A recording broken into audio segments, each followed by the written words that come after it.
League of Legends. Remember that game? Of course you do, it's still going strong, isn't it? People still seem to love it. But as someone who is there from the very beginning, I'm talking about years before AP Master Yi, yeah, only a few of you will get that, I can tell you that as a game, as a ranking system, and as a community, it left a lot to be desired. And one of those things was to quit the bloody game. And so, just like many of you, I did. Years later, I found out that Netflix was working on a show called Arcane, based on the world of League of Legends. And you know what I did?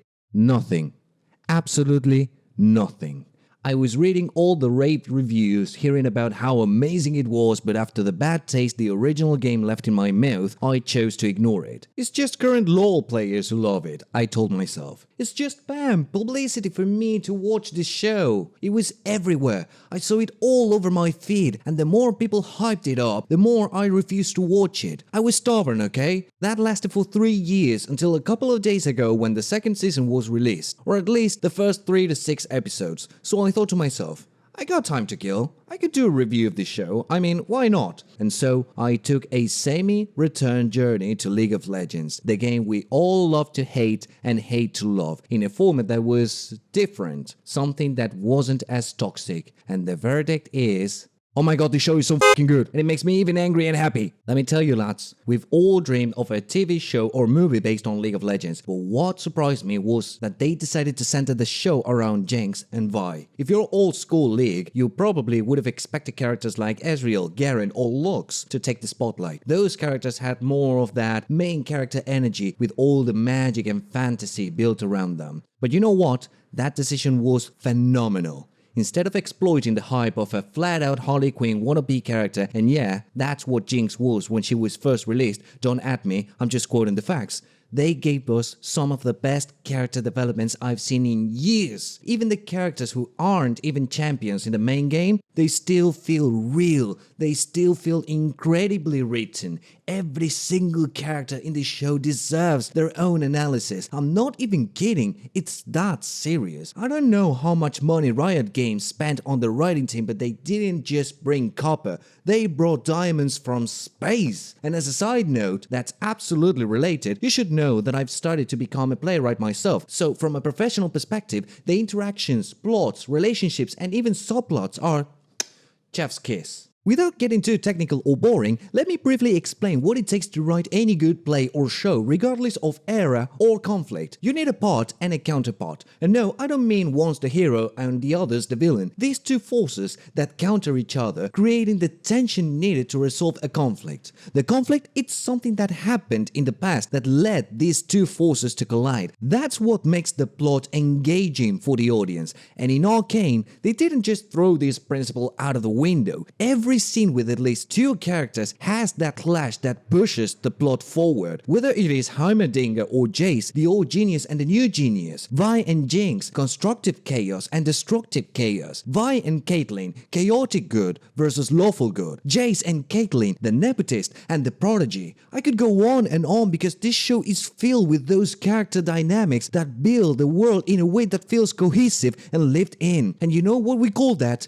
World building, and it's amazing. But listen, I'm not playing League of Legends again, Riot. It's a permanent divorce, whether you like it or not. Anyway, what this show helped me realize is that I don't hate all League of Legends. Do I hate the games? Absolutely, with all my hate. But the lore, I absolutely love it. That's why I've been saying the game we love to hate and hate to love, because there's so much to love and so much to hate at the same time. Maybe you're different from me and still play the game, that's cool, you do you.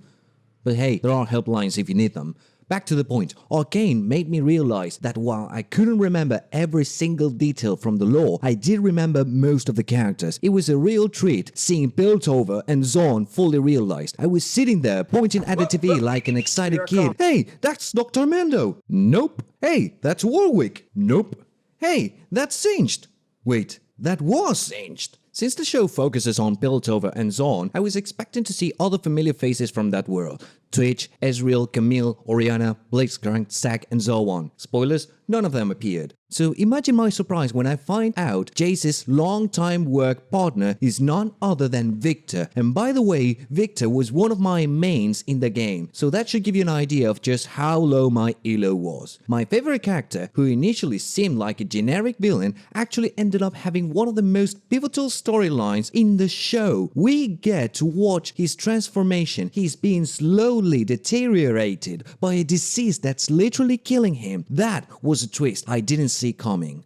But can we talk about Jinx for a second? When she was first introduced in the game, I won't lie, she had a pretty insufferable fanbase because, let's be real, she was a Harley Quinn knockoff. But now, oh my God, what a character. They could have easily gone the lazy route and made her the same generic character she was back then, but her character arc in Arcane is flawless. The way they explore the grey areas of her psyche and everyone else's is brilliant. Not all characters are purely good or purely bad. Everyone has their own motivations, and everyone is written with enough depth and care that you can't help but care about them, and that's fascinating. For example, Jayce, a character I thought would be a bore, is one of the reasons this show plot moves forward. He's not just some boring, generic Superman-like hero, he's a brilliant kid who faces tough decisions for the future of his city. He's put in situations where you can feel the weight of his choices. Vi, on the other hand, isn't just the rude, punching girl stereotype. She's a caring older sister who would go to hell and back for her family, and her emotional arc is incredible as she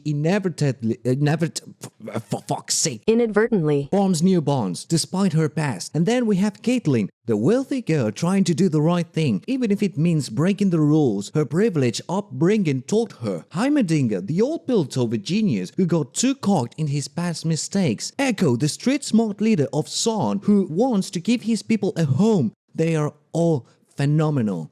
But Jinx, man, my God, this show does something that no one else has done before her character. She's crazy, yes, but for a reason. It's not just, I like chaos. There's the deep psychological reason behind her madness. It's tragic, and honestly, her story broke my heart. I mean, look at her. She is the reason so many people died. She is the reason so much is broken, and everything she touches, it either breaks or dies, and yet she embraces this destructive force. Even though inside she is constantly struggling and in pain, her character is phenomenal. I'm angry.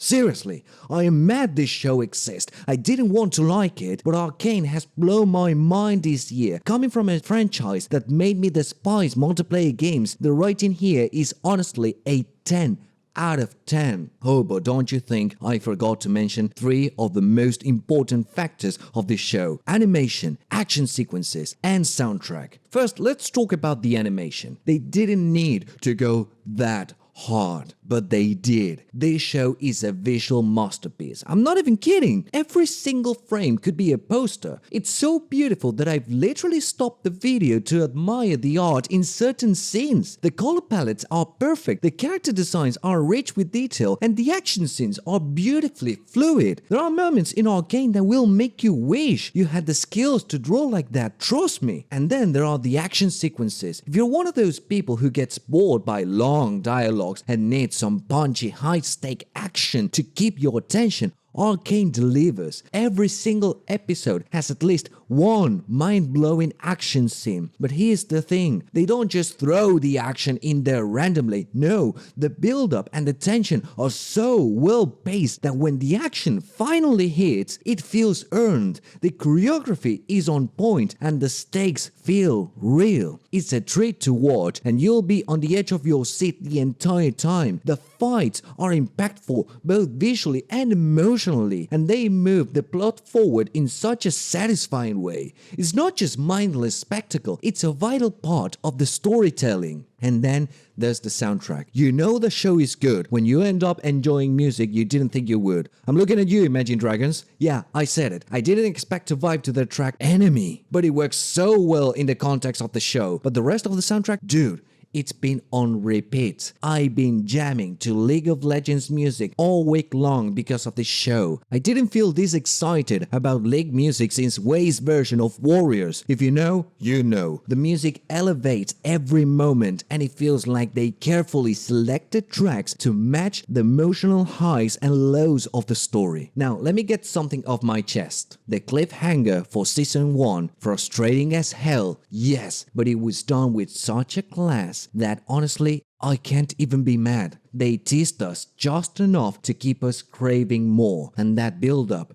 you could feel it. Every character's journey was perfectly set up for what's to come, and when that final scene hits, it's like a punch in the gut, in the best possible way. Arcane knows how to leave you wanting more, and it does it better than most shows out there. And by the way, maybe it's a bit too late to say this, but I'm not sponsored to say any of this. I haven't been approached by anyone from Riot Games to say what I said. I'm just spinning facts here. This show has earned every bit of praise it gets, and I am here for it. It's more than just a game adaptation. It's a revelation. From the moment you press play, you're hooked, and damn right I clicked that button to tell that I love it, because sure as hell I did. If I had to say one bad thing about the show, well, Season 2 starts a bit slow in the first 3 episodes. It's not a deal breaker, but it's noticeable. Still, when you look at the bigger picture, it's an absolute achievement that not a single episode feels like a filler. Every scene has a purpose, and every episode propels the story forward. But I'm not even going to rate it out of 10 because honestly, who needs numbers to divide people? Ratings are so subjective. I'll just say this. If you watched it, like the video, subscribe, and let me know what your favorite moment from the show is.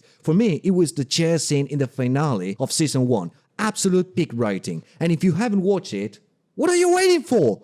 Don't make the same mistake I did. Stop whatever you're doing and go watch it now. Trust me, you won't regret it. Arcane is a show you don't want to miss. But hey, don't take my word for it. Go experience it yourself. It's one of those rare pieces of content that leaves a mark. It will make you think, it will make you feel, and let's be honest, it will make you wish that the world of League of Legends was real. Even though it might be terrifying, of course. Anyway, that's all I have for you today. This has been Juano, and thank you for watching.